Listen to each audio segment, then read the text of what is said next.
los estafilococos. El día de hoy vamos a revisar ahora a las bacterias gram negativas, las cuales una de ellas de suma importancia es la Neisseria, ¿verdad? Esta bacteria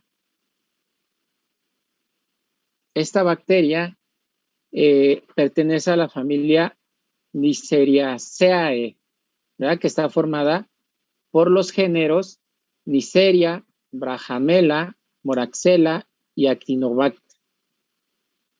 Esta bacteria, ¿verdad? Que va a entrar dentro de lo que son el grupo de las gram negativas, tiene la estructura a nivel de la pared celular bacteriana que va a captar, ¿verdad?, la tinción a nivel de laboratorio, a diferencia de lo que es las gram positivas.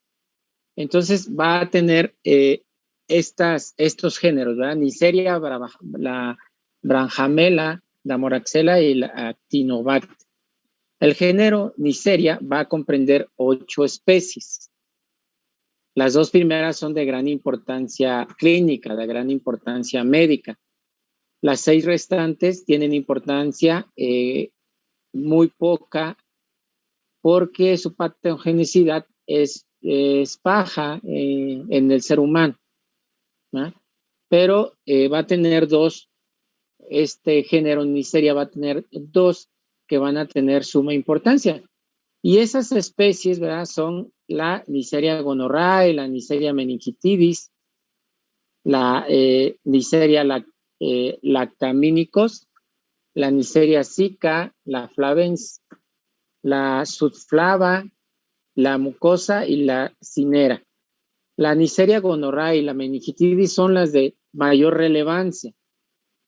¿Por qué? Porque son las que con frecuencia presentan enfermedad en el ser humano. El género Brahamella está formado por las especies Brahamella catarrhalis, Brahamella bovis y Brahamella caviea. Estas 3 especies van a conformar a lo que es el género Brahamella. Lo que es el género Moraxella va a comprender a las especies como es Moraxella lacunata, la Moraxella non-liquefaciens, la Moraxella bovis, la Moraxella osloensis, la Moraxella piruvica y la Moraxella uretralis, ¿verdad? Esta de suma importancia en el tracto urinario.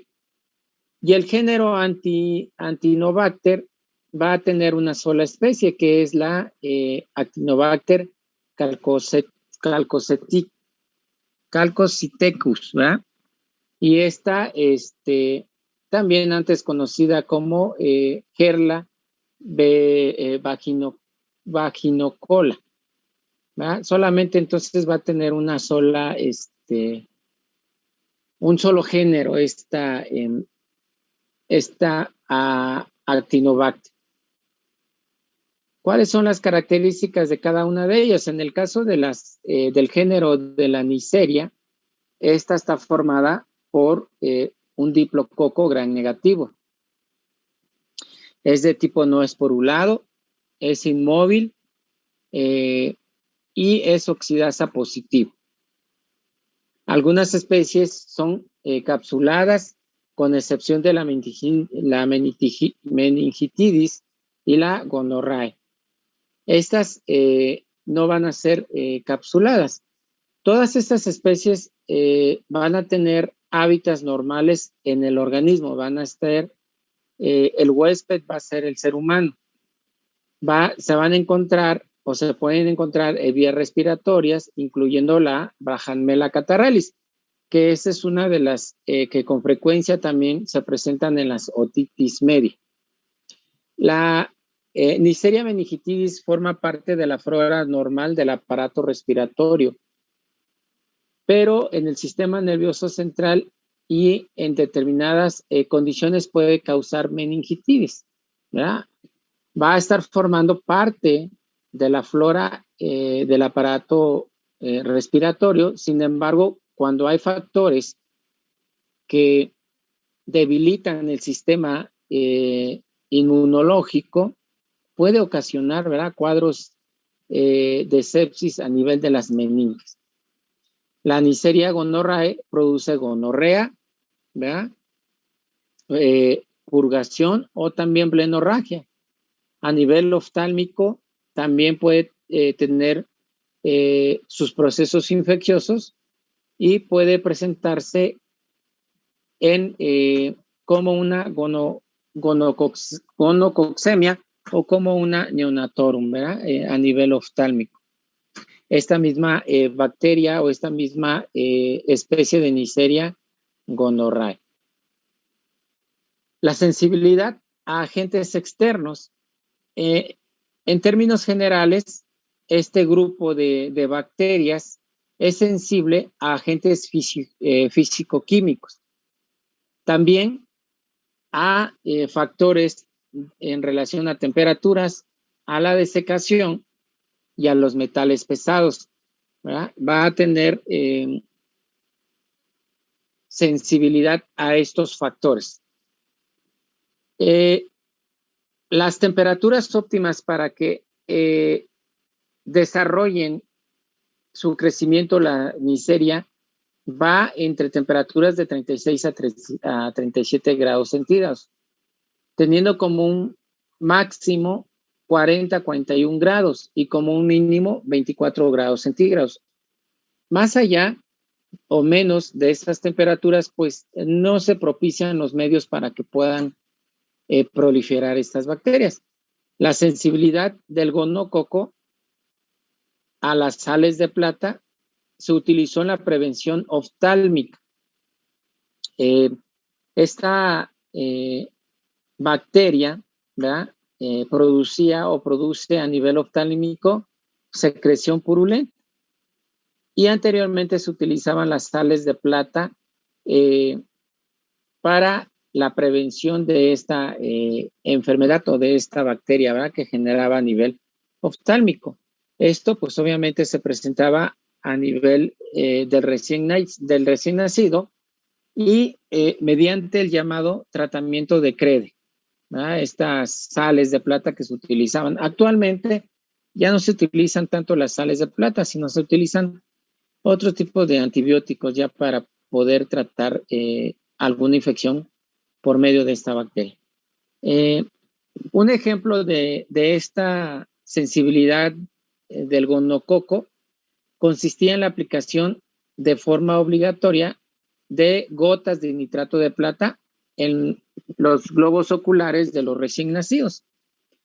Este procedimiento se hacía sustituyendo a los antibióticos de uso oftálmico y de esta manera se prevenía que se pudiera infectar el bebé, ¿verdad?, el producto. Claro está que tenía que tener el antecedente, la mamá, de haber padecido o tener en el momento del embarazo una infección, ¿verdad?, por gonococo. La Neisseria gonorrhoeae, entonces, hablando un poquito del antecedente o de la historia, hacia el año 130, ¿verdad?, Galeno atribuyó a las infecciones por esta enfermedad que presentaban secreciones o se presentaba más que nada secreciones en el semen, por lo que él le llamó flujo de semilla, ¿verdad?, por esta característica que produce el gonococo, que es una secreción ureteral y que tiene predilección, ¿verdad?, predilección esta bacteria por lo que es la uretra. A fines del siglo XVIII, el doctor John Hunter se autoinoculó secreción ureteral de un paciente que presentaba gonorrea, ¿verdad? ¿Esto con qué fin? Con el fin de estudiar la historia natural de la enfermedad, y al inocularse secreción que presentaba este paciente o esta persona enferma, pues desarrolló la enfermedad, ¿verdad? Esta enfermedad que se conoce como sífilis, ¿verdad? Que es producida por el gonococo. Esta enfermedad conocida como sífilis, pues es producida por el Treponema pallidum, ¿verdad? Que está compuesta por entre 8 y 20 espiras enrolladas, ¿verdad? Espiroquetas, que ya conocemos dentro de la clasificación de las bacterias. Esta Neisseria gonorrhoeae fue descrita por primera vez por Neisser en 1879, y de ahí el nombre de Neisseria. ¿Verdad? Él observó por medio de un exudado ureteral que se presentaba esta bacteria de Neisseria, pues en pacientes que presentaban diagnósticos de gonorrea, que era una secreción también presente a nivel de los globos oculares, a nivel de la conjuntiva en los niños. Hacia el año de 1882, Leistikow y Loeffler ya lograron el cultivo y aislaron a esta bacteria. Y en 1885 Boone ya la considera como el agente causal de la gonorrea, así también de la velorragia o la purgación, que son sinónimos de esta enfermedad conocida como gonorrea, que es causada entonces por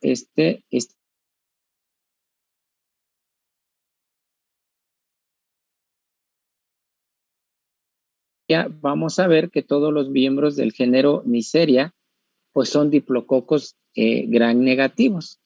Va a contener cepas que están designadas con números, ¿verdad? Que es del 1, 2, 3 y 4. Y estas cepas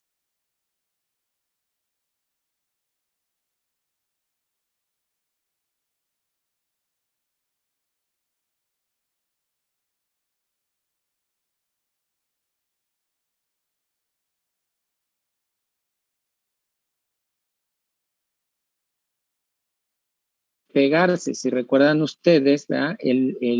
La estructura bacteriana, pues es una de las características que presentan estas bacterias para poder adherirse a lo que es el endotelio ureteral. Las cepas 3 y 4, pues carecen de pili.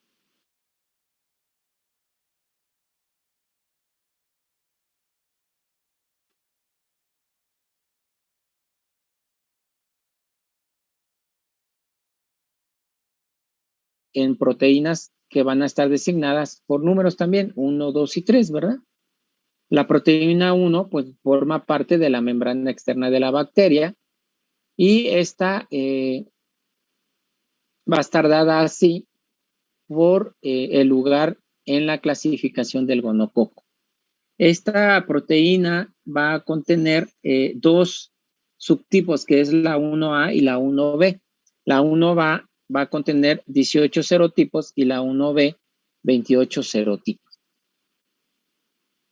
La proteína 2, ¿verdad? Que van a presentar este gonococo, se encuentra en la membrana exterior y en la superficie. Y la proteína 3 se encuentra en la membrana exterior de la bacteria. Estos, como comentábamos con las otras bacterias, ¿verdad? Se van a identificar cuando se hacen estudios serológicos, ¿verdad? En los estudios serológicos te determinan la presencia de estas proteínas. Entonces, ambos son objetos de investigación tendientes a aclarar la capacidad invasora. La resistencia de esta va a estar en relación a la acción bactericida que se presenta en el suero, ¿verdad? Porque recuerden que tiene la capacidad las bacterias de poder producir resistencia. Las proteínas que se encuentran en el pili y las proteínas de la membrana se están estudiando, ¿verdad? Para lograr una vacuna que se pueda aplicar en contra de la gonorrea. Actualmente, pues todavía es algo que está en investigación y no hay todavía una vacuna que se pueda aplicar para prevenir esta enfermedad. Otros componentes antigénicos de esta bacteria van a ser las proteínas y lipopolisacáridos, que tienen un papel importante en la patogenicidad, o sea, en la capacidad de producir enfermedad. Va a contener también proteína A8 que está presente en la superficie de la bacteria, ¿verdad? Que son antígenos bacterianos, al igual que la inmunoglobulina A proteasa, que es una enzima capaz de inactivar a la inmunoglobulina A de la mucosa, ¿verdad? O sea, del sistema de complemento, del sistema inmunológico. Y con esta, pues compiten, ¿verdad? Por la célula, y lo que ocasiona, pues, es que se presente la enfermedad. Bueno, hasta acá vamos bien. Sí, doctor. Sí, doctor, bien. Ok, bueno. En relación a lo que es la gonorrea, ¿verdad? Es de las enfermedades o de las bacterias también, del agente bacterial que va a producir esta enfermedad más común, y que su mecanismo de transmisión, pues, es por vía sexual. La patogenicidad de esta bacteria se va a hacer presente en la transmisión del gonococo, que se hace esencialmente por vía sexual. Además de los mecanismos sexuales, ¿verdad? Otros procedimientos sexuales pueden ser responsables también de su transmisión, como es el contacto urogenital o rectogenital. También puede dar cabida a que se llegue a presentar la infección. La vía oftálmica también, ¿verdad? O la oftalmía purulenta se adquiere cuando el recién nacido pasa por el conducto vaginal durante el parto. La mamá pues tiene que tener esta enfermedad, y en el momento de que está naciendo el bebé, por el paso de la vía vaginal, se puede contagiar y puede presentar una oftalmopatía de tipo purulenta producida por la gonorrea. Patologías que produce esta bacteria, pues son bartolinitis, salpingitis, proctitis, vulvovaginitis, oftalmopatías, ¿verdad? Purulentas gonocócicas diseminadas. Estas enfermedades, como ven, pues van enfocadas principalmente, o el mecanismo de infecciones, por el contacto sexual y por el paso hacia lo que es el canal de parto. ¿Cuál es el cuadro clínico? En el hombre, ¿verdad? El periodo de incubación, o sea, en el hombre quiero dar a entender el género, ¿verdad? Tanto mujer o femenino o masculino, o sea, en el ser humano. El periodo de incubación de la gonorrea es generalmente de 3 a 5 días, aunque puede ser un periodo corto que va desde un día, o un periodo largo que puede ir de 3 a 4 semanas. Aproximadamente un 10%, ¿verdad? De las infecciones que se presentan a nivel de la uretra no presentan síntomas, ¿verdad? El 90% pues sí es sintomático, pero un 10% no presenta síntomas. Son comunes los casos asintomáticos de gonorrea de tipo faringia y anorrectal, ¿verdad? Incluyéndolos en este 10% que no van a presentar sintomatología. ¿Qué otros datos clínicos va a presentar? Va a presentar una uretritis, ¿verdad? Una secreción ureteral. Presentan secreciones de tipo ureteral, ¿verdad? Es como una presencia de flujo ahí, una secreción muco amarillenta, ¿verdad? Va a tener un inicio brusco, va a ser un exudado viscoso mucoide, va a tener la presencia de pus, por eso va a ser purulenta, ¿verdad? Puede haber también una retención urinaria, o puede incluso presentarse sangrado, ¿verdad? Una hematuria, puede haber dolor abdominal, y si la patología o la enfermedad progresa, puede haber infección de las vesículas seminales, por contigüidad, el epidídimo y la próstata, ¿verdad? Puede haber una prostatitis o una epididimitis secundario a esta enfermedad. Puede producir una gonorrea diseminada. Y aquí comprende, ¿verdad?, que además de estar delimitada, pues, como su nombre lo dice, diseminada, ya va a estar presente o infectando otros tipos de tejidos, como es el músculo cardíaco, produciendo una endocarditis, ¿verdad? Puede producir artritis, micropericarditis, perihepatitis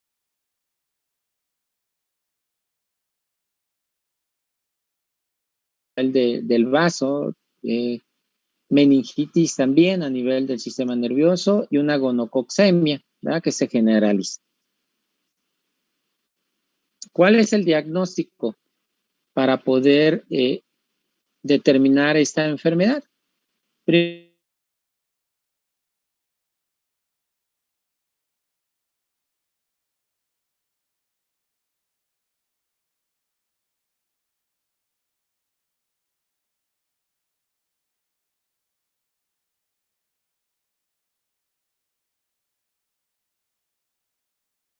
Poco, pues tiene que estar inmerso en nuestra historia clínica, ¿verdad?, nuestro interrogatorio. Dentro de nuestra historia clínica hay un apartado que se llama antecedentes personales patológicos.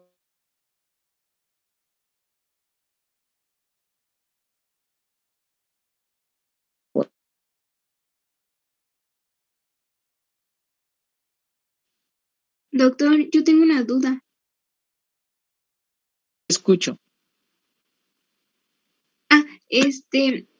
¿Qué son más como peligrosos? ¿Los cocos gram negativos o los gram positivos? Dependiendo, ¿verdad? Porque acuérdense que el estreptococo también tiene su repercusión a nivel cardíaco, a nivel renal, ¿no? ¿De qué va a depender? De que se nos pueda complicar el paciente, sistemas inmunológicos, resistencia a antibióticos y la falta de apego al medicamento. Ambas bacterias, si no llevan un tratamiento adecuado, tiene su repercusión y tiene sus complicaciones. ¿De acuerdo? ¿De qué depende? Les digo, pues del sistema inmunológico y de la respuesta al tratamiento del paciente. ¿Qué es lo importante? Identificar la enfermedad. Y, por ejemplo, de todos los que existen, ¿cuál es el más peligroso? O sea, en general, aunque sean negativos o positivos. Son los dos, o sea, las infecciones bacterianas tienen su porcentaje en el cual nos puede producir complicaciones, o sea, son los dos, no hay uno que determine, este no me va a producir nada, no, son los dos porque tienen repercusiones, o sea, si seguimos la historia natural de la enfermedad y no lleva un tratamiento adecuado al paciente, nos va a traer complicaciones los dos. ¿Qué es, digamos, entre comillas, lo normal? Es que nos tengan presencia de bacterias, ni gram negativas ni gram positivas. ¿Por qué? Porque nos va a traer complicaciones. ¿Sale? Es que yo, por ejemplo, había leído que según el Streptococcus aureus, algo así, Sí. Era como que el más peligroso. O sea, si te daba, por ejemplo, aunque siguieras el tratamiento. Entonces no sé qué tenga que ver ahí. La historia natural de la enfermedad. O sea, cada una de ellas tiene cierta predilección por ciertos tejidos, ¿no? ¿Por qué? Porque la vía de entrada va a depender, en el caso de los gram positivos, y hablando en especial del estreptococos por vía por flush, ¿no? Por saliva. Y en el caso de los gram negativos, y en especial los gonococos, pues es por vía sexual, ¿no? ¿Y qué engloba? ¿Qué engloba este método o se me fue el nombre, medio de contagio? Que el hecho de contagiarse por vía sexual no nada más es bacterias, sino también pueden ser hongos, pueden ser virus, ¿no? Y dentro de ellos, pues está el VIH, ¿sí? No es lo mismo que nosotros tengamos un paciente que tenga su sistema inmunológico normal, entre comillas, ¿no? A tener un paciente con una comorbilidad. ¿A qué me refiero? A que tenga diabetes, a que tenga un cáncer, a que tenga VIH, ¿Por qué? Porque su sistema inmunológico va a estar bajo y la gravedad se va a hacer más, como más aparatoso. ¿Qué es lo ideal? Es que demos un buen tratamiento y que no ni tenga gran positivos ni tenga gran negativos. Eso es lo ideal. ¿De acuerdo? Doctor, Hola, hola. habías mencionado que la Neisseria gonorrhoeae daba sífilis, pero también gonorrea, o sea, esas dos enfermedades. Ajá, no, la sífilis es más por el treponema, ¿no? El treponema pallidum, que pertenece dentro de estos géneros, ¿no? Y la gonorrea es producida por el gonococo, que son bacterias, las dos son bacterias, o sea, pertenecen al mismo género, pero pertenecen a la misma familia. Las dos son bacterias gram negativas. ¿Cuál va a ser el tratamiento? Ahorita lo vamos a ver. En el momento que nosotros identifiquemos a estas bacterias gram negativas, afortunadamente el tratamiento va a ser, el que sea más sensible va a ser las penicilinas, ¿sí? ¿Cuáles son sus características clínicas? Van a ser diferentes, porque en el caso de la sífilis también puede haber otras manifestaciones. En el caso de la gonorrea es un poquito más específica al área genital, ¿verdad? Y dependiendo también si es una conjuntivitis en el neonato, por eso les decía, si la mamá tuvo el antecedente de una gonorrea, por no descartarlo, porque también se puede presentar en el recién nacido un cuadro de sífilis. ¿Sale? Lo vamos a ver un poquito más adelante.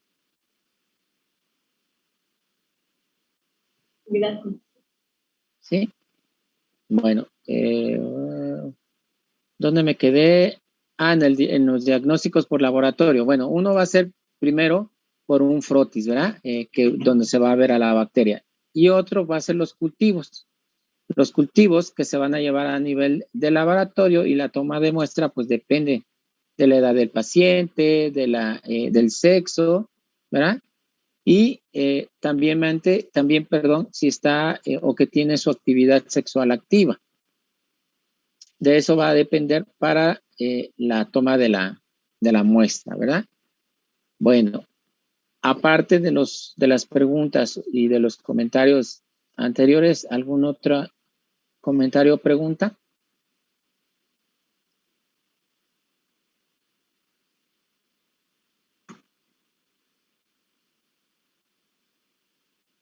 ¿Todo bien? Hola, Doctor. Bueno, entonces como ven, iniciamos viendo ya una bacteria gram negativa. Le vamos a dar continuidad porque vamos a ver, vamos a seguir viendo otras dos bacterias gram negativas y algunas patologías que se van a ir produciendo por estas bacterias. ¿De acuerdo?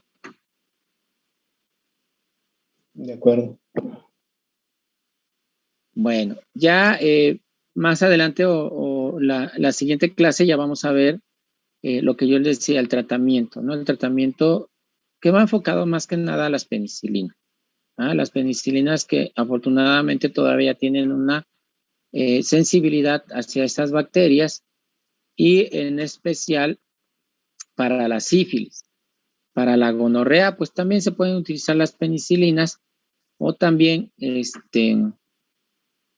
lo que es la acitromicina, ¿verdad? Que se dan en dosis altas y se dan 1 o 3 días y con eso ya remite afortunadamente esta infección. ¿Qué es lo importante? Tener una adecuada historia clínica, conocer la historia natural de la enfermedad, ¿verdad? Para ver en qué proceso, en qué etapa de la enfermedad lo estamos revisando a nuestro paciente, porque les decía que según la historia de la enfermedad, por ejemplo, en la sífilis puede haber primaria, terciaria, ¿verdad?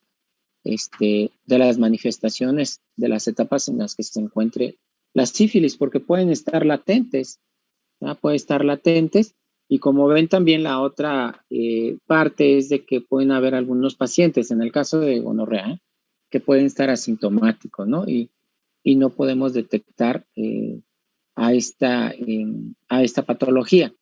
salvo en nuestra historia clínica, en nuestra rubro en el cual identificamos si el paciente ha estado con riesgo. ¿Y cuál es el principal riesgo? Pues que tenga una sexualidad activa y con múltiples parejas, ¿no? Esta es la principal vía.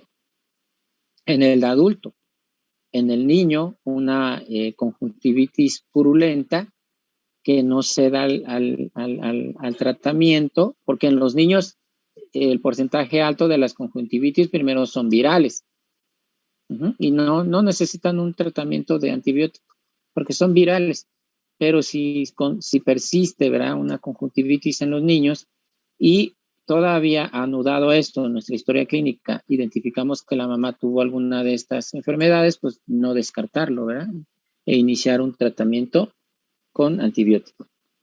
¿De acuerdo? Sí, Sí, doctor. doc. Bueno. Pues lo vamos a dejar hasta acá entonces. Vamos a continuar el día de mañana. A no ser que tengan algún otro comentario.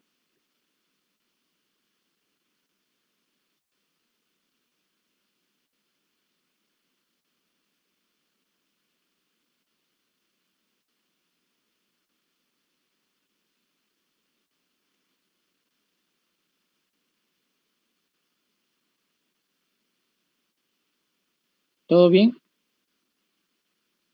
Sí, doctor. Sí, doctor, todo claro. Sí, doctor. Bueno, entonces,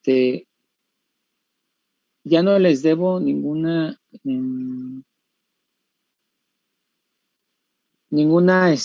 presentación, ¿verdad, jefa? Creo que no, doctor. Bueno, esta, nada más. Uh-huh. Bueno. Esta que presentó hoy, nada más, doctor. Bueno, ya lo que veamos hoy y mañana, hasta ahí es lo que va a abarcar la primera evaluación. ¿De acuerdo? Entonces mañana vamos a continuar viendo lo que es la neisseria, ya la patología como tal. Ya la neisseria, mañana vamos a seguir con neisseria. Ya hablar un poquito más específico de la neisseria. ¿De acuerdo? Ok. Sí, doctor. Bueno, entonces lo vamos a dejar hasta acá y nos vemos el día de mañana.